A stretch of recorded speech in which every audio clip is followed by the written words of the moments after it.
Di Malaysia, terdapat pelbagai jenis makanan warisan yang dapat dinikmati oleh semua lapisan masyarakat. Hal ini kerana Malaysia merupakan sebuah negara yang terdiri daripada masyarakat yang berbilang kaum dan berbeza latar budaya yang mempunyai kepelbagaian makanan dan juadah warisan masing-masing. Selain pakaian dan permainan tradisional, makanan juga dapat menggambarkan budaya dan identiti masyarakat setempat.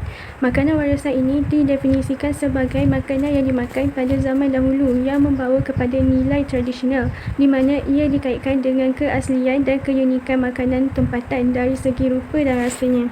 Disebabkan oleh negara kita merupakan negara yang berbilang bangsa, maka terwujudlah kepelbagaian makanan warisan yang terdiri daripada kaum utama yang berada di Malaysia, iaitu kaum Melayu, Cina dan India. Bagi setiap kaum ini, mereka mempunyai makanan tradisional yang berbeza. Sebagai contohnya, kaum Melayu terkenal dengan nasi lemak, kaum Cina terkenal dengan dimsum dan begitu juga dengan kaum India yang terkenal dengan roti canai, di mana semua rakyat Malaysia ini sangat suka juadah tersebut yang dihidangkan sebagai sarapan pagi mereka. Seperti yang kita sedia maklum bahawa Malaysia mempunyai bangsa yang berbilang kaum, sama ada kaum Melayu, Cina dan India. Justru itu, Malaysia terkenal dengan makanan warisan yang pelbagai jenis. Hal ini dapat menyemarakkan lagi perpaduan di antara semua kaum di Malaysia ini, di mana kita dapat melihat kaum Cina dan India suka menikmati makanan warisan kaum Melayu iaitu nasi lemak. Begitu juga dengan sebaliknya. Hal sedemikian dapat disemarakkan melalui komunikasi mereka sewaktu berurus niaga. Sebagai contohnya, kaum Melayu yang membeli makanan di kedai kaum India, di mana berlakunya komunikasi antara mereka yang dapat menunjukkan perpaduan dan saling hormat menghormati antara mereka tanpa berlakunya sebarang ketidakpuasan hati atau resis. Perpaduan melalui makanan warisan etnik. Perpaduan melalui makanan warisan etnik ialah proses menggabungkan unsur makanan daripada berbagai budaya etnik untuk mencipta pengalaman kulineri yang unik. Ia melibatkan penggabungan teknik memasak tradisional, ramuan dan cita rasa dari pelbagai kumpulan etnik. Makanan merupakan aspek penting dalam identiti budaya sesebuah kumpulan, dan pengadunan melalui makanan boleh menjadi wadah yang berkuasa untuk menggalakkan pemahaman, perhargaan dan pelibatan antara budaya. Ini membolehkan kita meneroka kepelbagaian warisan makanan dunia dan merapatkan jurang antara budaya yang berbeza. Pencantuman melalui makanan warisan etnik juga boleh berlaku melalui festival makanan atau restoran yang mengkhusus dalam menyajikan hidangan daripada budaya yang berbeza. Ini memberi peluang kepada orang ramai untuk mencuba dan menghargai makanan tradisional pelbagai etnik tanpa perlu pergi jauh. Melalui gabungan makanan warisan etnik, kita boleh meluaskan pandangan kita tentang budaya yang berbeza, meningkatkan toleransi dan memperkayakan pengalaman masakan kita. Ia juga boleh menyumbang kepada pemeliharaan dan promosi warisan budaya yang kaya dalam dunia kita yang semakin terhubung. Makanan warisan kaum Melayu. Tradisi masakan Melayu merangkumi pelbagai jenis hidangan yang menjadi sebahagian daripada budaya Melayu di banyak negara, termasuk Indonesia, Malaysia, Singapura, Brunei dan bahagian lain di Asia Tenggara. Masakan ini mencerminkan sejarah, tradisi dan kekayaan budaya Melayu. Berikut adalah beberapa contoh masakan tradisional Malaysia. Yang pertama, nasi lemak. Nasi lemak ialah hidangan nasi khas Malaysia yang dimasak dalam santan, iaitu serut kelapa dan daun pandan, dihidangkan bersama sambal, ikan bilis, kacang tanah, telur rebus dan timun. Yang kedua, rendang. Rendang adalah hidangan daging khas Melayu yang dimasak dalam campuran rempah seperti serai, lengkuas, kunyit dan cili merah kering. Rendang biasanya dimasak dalam santan dan dimasak lama sehingga daging menjadi empuk dan rempah meresap ke dalamnya. Yang ketiga, sate. Sate adalah makanan yang terdiri daripada daging yang dicucuk dalam lidi buluh dan dipanggang. Daging yang paling biasa digunakan adalah ayam, daging lembu atau kambing. Sate dihidangkan dengan kuah kacang. Ini hanyalah beberapa contoh makanan warisan Melayu. Setiap wilayah dan subkumpulan etnik Melayu juga mempunyai hidangan tersendiri, mencerminkan kepelbagaian dan kekayaan budaya Melayu di seluruh Asia Tenggara ini. Kita mempunyai makanan istimewa yang bernama nasi lemak. Nasi lemak bagi penduduk Malaysia sudah pun menjadi ruji makanan yang wajib dimakan setiap pagi, selalunya pada waktu sarapan pagi. Nasi yang berlemak berkrim daripada santan kelapa itu menjadikan namanya nasi lemak. Dengan rasa lemak ditambah pula dengan bawang putih, halia dan serai, meningkatkan lagi aroma dan rasa terhadap nasi tersebut. Nasi lemak bertambah enak apabila ia digaulkan bersama dengan sambal, telur dan ikan bilis yang rangup, ditambah juga dengan kacang goreng dan timun. Bagaimana wujudnya nasi lemak? Nasi lemak wujudnya bermula di pinggir pantai, di mana waktu itu masyarakat Melayu mula menetap dengan hanya menggunakan bahan-bahan yang mudah didapati seperti santan yang mudah didapati daripada buah kelapa, kangkung yang banyak tumbuh meliar di hutan, ikan yang boleh ditangkap di laut, maka terhasillah nasi lemak. Daun pisang juga yang digunakan sebagai bungkusan dipercayai digunakan oleh petani bagi memudahkan para petani itu bawa bekal dengan membungkuskan makanan tersebut ketika bekerja di bendang. Terdapat 8 jenis bahan yang diperlukan untuk buat nasi lemak, iaitu beras, halia, daun pandan, santan, nasi, cili kering, sambal tumis dan sambal ikan bilis. Assalamualaikum warahmatullahi wabarakatuh. Nama saya Anisyaira binti Muhammad Azadi, pemegang nombor matrik 294353. Pada hari ini saya akan terangkan cara-cara untuk membuat nasi lemak. Jika kita lihat pada gambar pertama, di mana kita hendaklah untuk membasuh beras terlebih dahulu menggunakan air yang bersih dan teruskannya. Pada gambar yang kedua adalah kita sediakan satu periuk dan masukkan beberapa irisan bawang dan juga halia di dalam periuk tersebut. Gambar ketiga pula, masukkan beberapa helaian daun pandan, garam dan juga santan ke dalam periuk tersebut. Gambar yang keempat pula, masukkan beras yang sudah kita cuci sebentar tadi ke dalam periuk dan gaulkannya sehingga sebati. Pada gambar yang kelima pula, apabila nasi sudah masak adalah kita gaul menggunakan senduk. Dan gambar terakhir ialah hidangkan nasi lemak tersebut dengan beberapa irisan timun, telur, kacang tanah, ikan bilis dan juga sambal. Dan setelah ia dihidang sekali, maka nikmatilah hidangan tersebut bersama ahli keluarga. Seterusnya kita pergi kepada rupa dan hasil terhadap nasi lemak. Seperti yang kita tahu, nasi lemak ini dihidangkan sekali bersama timun, telur, ikan bilis, kacang dan juga berlapikkan daun pisang. Ini juga kita dapat lihat pada zaman kini bahawa kebanyakan penjual masih menggunakan daun pisang untuk membalut makanan mereka, iaitu nasi lemak. Dengan adanya daun pisang untuk membalut makanan mereka, ia dapat menambahkan lagi aroma. Seterusnya kita pergi kepada rasa kepada nasi lemak. Seperti yang kita tahu, nasi lemak ni asalnya dinamakan oleh nasi itu sendiri, di mana ia mengandungi santan. Dan ia juga menjadi pelengkap hidangan apabila kita hidangkan sekali bersama ikan bilis, kacang, telur dan juga sambal. Kini kita dapat lihat kita dihidangkan bahan-bahan tersebut bersama nasi yang berlemak. Ia akan menjadi sebuah hidangan yang sangat lezat. Dan pada hari ini, di mana hidangan nasi lemak ini merupakan hidangan utama untuk mereka yang ingin bersarapan. Dan juga kita dapat lihat di mana tepi-tepi jalan juga terdapat banyak gerai nasi lemak yang menjual nasi lemak itu sebagai menu utama mereka. Assalamualaikum, nama saya Nurul Nabila Nafisha binti Muhammad Fairuzi, nombor matrik 294310. Seterusnya, saya akan membentangkan tentang evolusi makanan tradisional Melayu. Pada zaman dahulu, kehidupan masyarakat tanah Melayu adalah sederhana. Semuanya mudah kerana kebahagiaan bukanlah matlamat utama masyarakat ketika itu. Sebaliknya, matlamat yang ingin dicapai ialah keselesaan hidup. Nasi lemak tradisional menjadi pilihan sarapan bagi petani atau nelayan yang menghabiskan hari-hari mereka menghatuk tulang di sungai dan laut. Jadi, nasi sebagai ulam hanya dihidangkan bersama sambal, timun, telur rebus dan ikan bilis yang dibalut dengan daun pisang. Kini, Malaysia sudah semakin moden. Masyarakat Malaysia kebanyakannya adalah penduduk bandar yang sentiasa mengharapkan inovasi. Akibatnya, kebanyakan hidangan klasik Malaysia termasuk nasi lemak datang dengan pelbagai gimmick dan hidangan baharu. Antaranya ialah kek nasi lemak KitKat dan nasi lemak aiskrim. Seterusnya, makanan warisan kaum Cina. Masyarakat Cina mempunyai makanan tradisional yang terdiri dengan makna dan perlembangan yang tersendiri. Makanan tradisional ini telah diwarisi turun-temurun dalam masyarakat Cina, maka ia tidak akan hilang. Ini bagi memastikan generasi akan datang dapat merasai makanan tradisional etnik masing-masing. Masakan Cina di Malaysia terdiri daripada gaya masakan yang berbeza, terutamanya Hokkien, Hainan, Cantonese, Hakka dan Teochew. Dari masa ke semasa, campuran bahan dan makanan dari budaya yang berbeza telah mula muncul dan banyak perisai yang berbeza telah muncul. Makanan Cina sangat terkenal dan popular di negara ini sebabnya mencampurkan buah-buahan, sayur-sayuran, beberapa rempah ratus dan sos. Penggunaan teknik Cina yang betul boleh menjadikan hidangan dengan daging dan sayur-sayuran menjadi hidangan yang lazat. Selain itu, masakan Cina juga menunjukkan seni pastri apabila membuat manisan atau kek. Memanggang, mengukus dan memanggang seri digunakan sebagai ganti menggoreng, sepertinya kuih bulan, dimsum dan yong tofu. Assalamualaikum, nama saya Nasyafiqah Akila binti Muhammad dan nombor matrik 294300. Hari ini saya akan terangkan tentang pengenalan makanan warisan kaum Cina, iaitu dimsum. Dimsum merupakan menu makanan tradisional Cina yang sangat popular dalam kalangan masyarakat di negara kita ini dan tidak lagi perlu diperkenalkan. Dimsum mempunyai banyak jenis bentuk dan cara pembuatan. Dimsum berbola cukup rumit dan memerlukan kepakaran yang agak tinggi agar keenakannya yang padat dengan isi itu dapat dirasai. Selain itu, dimsum juga merupakan suapan makanan ringan atau hidangan Cina yang memerlukan salah satu warisan kuliner khas dari China.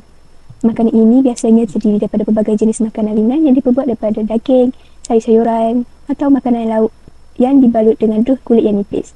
Dimsum sering dihidangkan sebagai hidangan ringan atau snack dan biasanya dihidangkan bersama sos pedas atau masin di restoran Cina atau restoran dimsum. Seterusnya, saya akan terangkan tentang bahan-bahan untuk membuat dimsum. Bahan-bahan yang diperlukan untuk membuat dimsum ada 7, seperti kulit dimsum, ayam atau daging yang telah dicincang, bawang hulen dan carrot yang dicincang, tepung jagung, minyak bijan, garam dan gula serta lada hitam. Beralih kepada cara-cara membuat dimsum. Yang pertama, campurkan tepung gandum dan tepung jagung. Masukkan 1/3 air, kemudian gaul sehingga menjadi dough dan tidak melekit pada tangan. Yang kedua, campurkan isi ayam, lada sulah, bawang dan cendawan yang dicincang halus. Masukkan garam secukup rasa dan gaul sehingga sebati. Yang ketiga, ambil kulit wantan, kemudian masukkan dan bungkuskan campuran tersebut. Bentukkan kulit wantan seperti cawan di dalam genggaman tangan. Tekan-tekankan isian sambil eratkan genggaman supaya dimsum menjadi padat. Kemudian, letakkan telur di atas permukaan dimsum. Yang keempat, masukkan dimsum ke dalam pengukus, kukus lebih kurang 6 minit ke 10 minit. Kemudian, buka pengukus dan keluarkan dimsum yang sudah masak. Dan sedia untuk dinikmati. Dimsum bukanlah satu makanan utama tetapi hanya sebagai hidangan ringan. Dimsum yang mengandungi variasi bentuk rupa dapat menarik perhatian ramai orang. Hal ini kerana rupa dimsum yang menarik, pilihan warna yang ceria. Dimsum juga merupakan makanan yang menyihatkan. Kandungan bahan segar yang premium yang digunakan antaranya adalah isi ayam, udang dan sayuran yang segar membuatkan kita menikmati dimsum homemade yang memuaskan. Dimsum disajikan dalam pelbagai variasi. Terdapat 7 jenis yang popular di Malaysia. Antaranya adalah siumai yang merupakan pangsit bundar yang berbentuk keranjang. Siumai umumnya dihasilkan daripada bungkusan tepung gandum yang nipis dan diisi dengan isi ayam. Selain itu, hargok ataupun hakau yang berbentuk bulan sabit yang berinti daging atau udang. Assalamualaikum, nama saya Wano Alisa Fatin binti Wano Asmadi, nombor matrik 294249. Saya akan membentangkan tentang evolusi makanan tradisional Cina dan makanan warisan kaum India. Dimsum diyakini berasal dari praktik menyajikan makanan kecil sebagai makanan ringan di jalan-jalan Guangdong pada masa lalu. Awalnya, dimsum disajikan sebagai makanan ringan yang dinikmati oleh para pekerja di pagi hari atau sebagai makanan ringan di siang hari. Dalam beberapa dekad terakhir, dimsum telah popular di seluruh dunia. Restoran dimsum dan warung dimsum internasional telah muncul di berbagai negara dan variasi dimsum telah disesuaikan dengan selera dan kebiasaan makanan lokal. Ini membawa kepada penggunaan elemen baru dalam dimsum, termasuk penggunaan bahan-bahan bukan tradisional dan teknik memasak yang berbeza. Dimsum telah mengalami pengaruh dari budaya dan masakan lain seiring berjalannya waktu. Selama abad ke-19, pengaruh budaya Eropah mula mempengaruhi dimsum yang membawa kepada teknik memasak barat seperti penggunaan daging cincang dan penggunaan ragat dalam hidangan. Dimsum awalnya terdiri dari hidangan seperti siomay, bola ikan dan pau. Tetapi seiring waktu, semakin banyak variasi dimsum yang dikembangkan. Contohnya termasuk hargau iaitu dimsum udang, siomay, dimsum ikan, char siu bao, mantau dengan daging panggang dan banyak lagi.